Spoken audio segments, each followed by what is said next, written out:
যারা এই কাজগুলো করে আল্লাহর রাসূল নিষেধ করেছেন, এটা ধ্বংস হয়ে যাবে যে এই কুফরির সাথে জড়িত হয়ে যায়। আল্লাহ বলেন ইন্নাল্লাযীনা কাফারু লাহুম নারু জাহান্নাম, যারা কুফরি করলো তাদের স্থান হলো জাহান্নাম। বলেন নাউযুবিল্লাহ। নাউযুবিল্লাহ। জাদু টুনা করা যাবে না, সেহের করা যাবে না, কারো ক্ষতির কামনায় এভাবে জাদু টুনা কুফরি কালাম করা যাবে না। এবার আসেন হুজুর, জাদু টুনা যদি কইরেই ফেলে, যদি জাদু করেছে কুফরি করেছে, এবার বাঁচার উপায় কি? আল্লাহ রসুলের অসংখ্য অগণিত কোরআনের আয়াত এবং হাদিসে এভাবে মানুষকে শিক্ষা দিয়েছেন। আজকে কিছু শিক্ষা বলে দেই আমার ভাইয়েরা। 5 ওয়াক্ত নামাজের পরে আয়াতুল কুরসি পড়া। কি পড়া? আয়াতুল কুরসির অনেক ফজিলত আছে।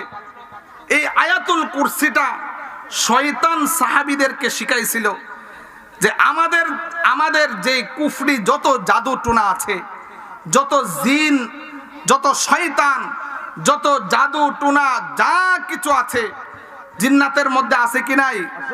আমাদের ক্ষতি করার জন্য অনেক কিছু আছে কি নাই? আছে।